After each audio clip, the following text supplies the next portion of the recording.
श्रीगुरुभ्यो नमः। हरिः ओं। पूर्णमदः पूर्णमिदं पूर्णात् पूर्णमुदच्यते पूर्णस्य पूर्णमादाय पूर्णमेवावशिष्यते। ओम शांति शांति शांति। गुरु जी का प्रवचन आज 26 तारीख 26 मार्च। तो दहर विद्या में गुरु जी कह रहे हैं जिस दुनिया में हम चल रहे हैं वो कुछ भी नहीं है, केवल वाणी का विलास है। ये पुष्प है, बड़ा सुंदर है, पर पुष्प को पुरुष कब तक कहोगे? जब तक ये क्रिया रहेगा, खिला रहेगा, माने ये पुष्प खिला रहेगा।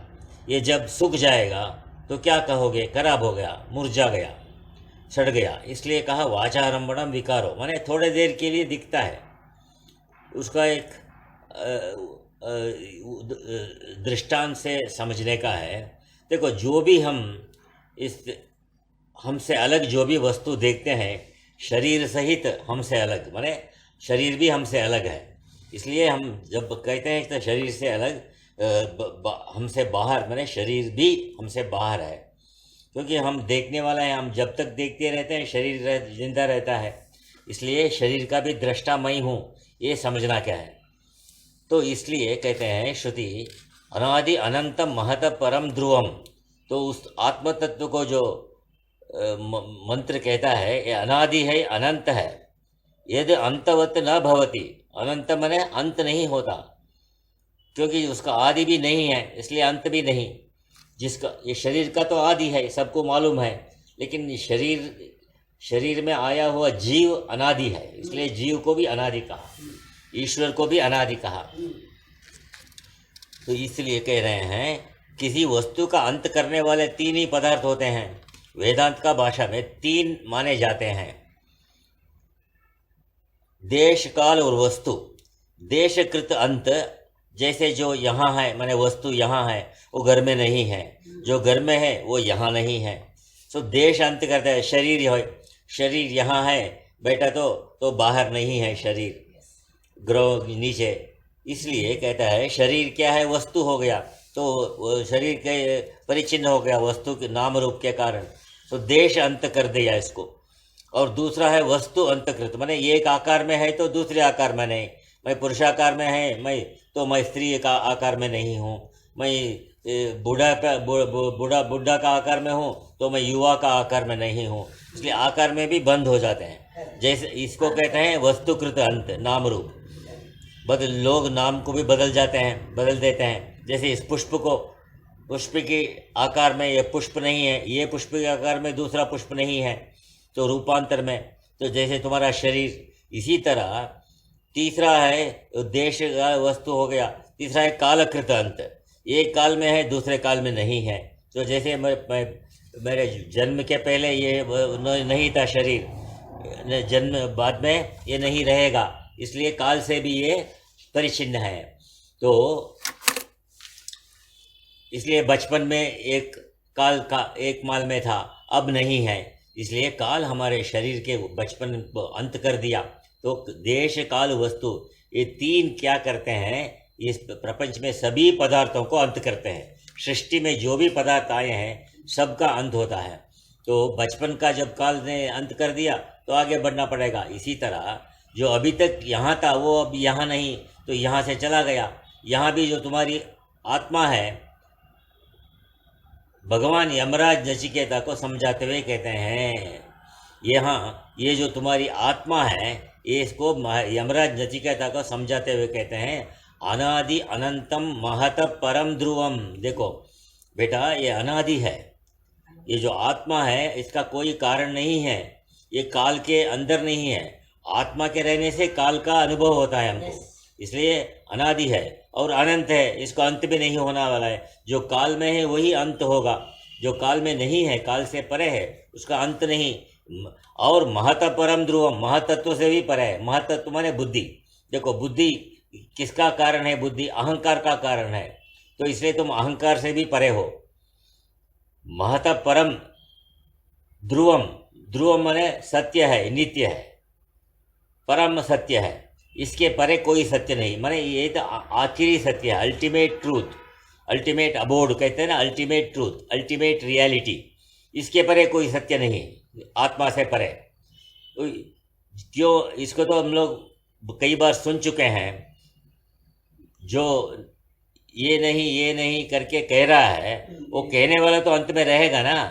इसी तरह ये जो शेष में रहेगा, इसको कहते हैं आदिशेष। में कभी बताया है, आदिशेष, आदिशेष ही इसे संपूर्ण ब्रह्मांड का अपने सिर के ऊपर रख के सब ये किया है, अस्तित्व दे रहा है। आदिशेष, आदि माने जो शुरू में जो आता है, और शुरू में है और शेष में भी है, उसको कहते हैं आदिशेष। शुरू में भी मैं हूँ और शेष में भी मैं रह जाऊंगा। मारे सुबह उठते ही मैं आ गया और सोने के टाइम में सब मेरे में आ गया। तो इसलिए मैं और मेरे में ही संपूर्ण ब्रह्मांड का अस्तित्व है। तो इसलिए कहते हैं, जवान हुए, जवान से बूढ़े हो गए, जानते गए भूलते गए। कितना हम जाने हमारे जीवन में, जीवन काल में अभी कितने याद हैं हमें, तो हम तो जानते गए भूलते गए। अभी 2 दिन पहले क्या खाया वो याद नहीं, तो जानते जाओ और भूलते जाओ। इसलिए कहा येषु अनुरात्मा, तो ये सत्य को समझो। कौन सत्य है? ये अनुरूपी आत्मा, ये वेदितव्य, एकमात्र तुम्हारे आत्मा है, जिसको जान जाओगे तो भूलने की बात ही नहीं। तो जीवन को सही रूप में जानना कोई मामूली बात नहीं है। इस जीवन को ठीक से समझना भी योग है, इसकी भी आवश्यकता है। येषु अनुरात्मा चेतसा वेदितव्य, माने बुद्धिग्राह्यम कहा ना, उसी को यहाँ चेतसा वेदितव्य कहा।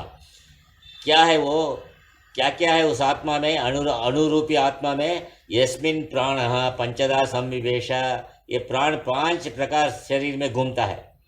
जब तक ये आत्मा है तब तक शरीर में ये प्राण 5 मार्ग में घूमता है। प्राण, अपान, समान, व्यान और अपान। प्राण, अपान, समान, व्यान और उदान। प्राण ने अपने को 5 भागों में विभक्त किया।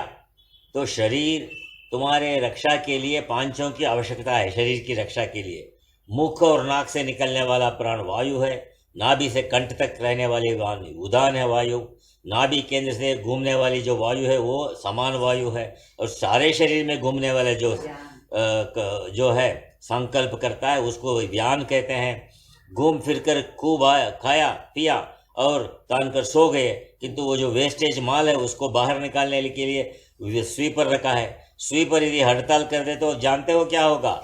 उस परमात्मा ने क्या सूरेज लाइन बनाई है, तो उसकी सफाई करने के लिए ये अपान है। सो नाभि से नीचे तक जो वायु है उसे अपान वायु कहते हैं। तो अपान को जो तिरस्कार करेगा उसको अपान वायु छोड़ देगा। अब आओ डॉक्टर की गोलियां खाओ। अपान यदि अपना काम करना छोड़ दे तो वेस्टेज को बाहर निकालने वाला नहीं है कोई, तो इसलिए डॉक्टर के पास जाते हैं कि नहीं। तो इन प्राण और इंद्रियों को तृप्त करने के लिए मनुष्य अपनी सारी वायु को व्यतीत कर देता है, वेस्ट कर देता है। जो भोगों से विरक्त होकर विशुद्ध चित्त से, शुद्ध चित्त से, माने विषयों को छोड़कर, हमेशा विषयों तो आते रहते हैं, उसको हमको पकड़ने की जरूरत नहीं। जब पकड़ना है उसको पकड़ो, बाद में तुम अपने आप उसको पकड़ने को मत जाओ। जब आते हैं उसको पकड़ो। जैसे तुम बैठे हो, कोई काफ़ी ला के दिया, पकड़ो काफ़ी को, पियो उसको, लेकिन बैठे बैठे ये काफ़ी दिया तो अच्छा है ऐसा सोचना नहीं, तो ये गलत है। जो सारी वायु व्यतीत कर देता है, जो भोगों को से विरक्त हो कर विशुद्ध चित्त से उस परमात्मा के चिंतन में लग जाता है, वो उस परमात्मा को जान लेता है। उसके साथ योग हो जाता है परमात्मा के साथ। तो कैसे योग होता है? पुरुषार्थ से, और भोग तो प्रारब्ध से मिलता है।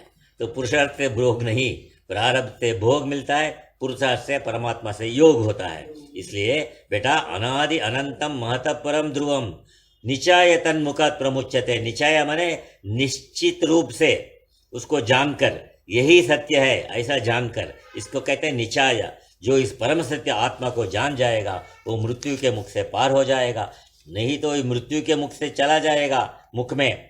जैसे हम लोग मुट्ठी भर चने मुख में डाल देते हैं, ऐसे ही ये काल देवता रात दिन प्राणियों का भोजन कर रहा है। तो इसलिए कहते हैं छांदोग्य श्रुति में देहरोपासना के बारे में इस सत्य को समझाती है कि विवेकशील मुमुक्षु इस हृदयाकाश में कैसे प्रवेश करे, क्योंकि जब तक अपने हृदय को पकड़ेगा नहीं, इस हृदयाकाश के अंदर वो जो सच्चिदानंद स्वरूप आत्मा है वो पकड़ में नहीं आएगा। इसलिए उस आत्मा के स्वरूप का विवेक करना है। कौन है वो आत्मा? अंतर्यामी रूप में बैठा है तुम्हारे अंदर। सो आत्मा के स्वरूप का ज्ञान हो जाएगा तो इसमें प्रवेश करने में ज़्यादा कठिनाई नहीं होगी। कल भी कहा था कि ये सच्चिदानंद स्वरूप आत्मा इस देह के विकारों से परे है।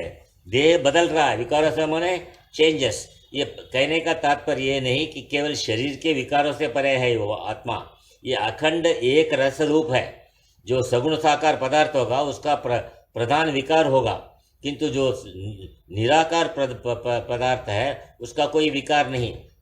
जैसे ये फूल है, ये प्रतिक्षण बदलता जाता है, इसी तरह बच्चे का शरीर प्रतिक्षण बदलता है, बुढ़ा अवस्थे तक सब खुश होते हैं। इसी तरह सब वही माँ कहती है सामने, माँ जब 80-90 की होगी और बेटा 60-65 का हो गया और शरीर की क्या दशा होगी लड़के का, बेटा का भी। वो सामने बेटा है, उसका सिर हाथ कांप रहे हैं, तब यही माँ कहती है मेरा बेटा बूढ़ा हो गया है।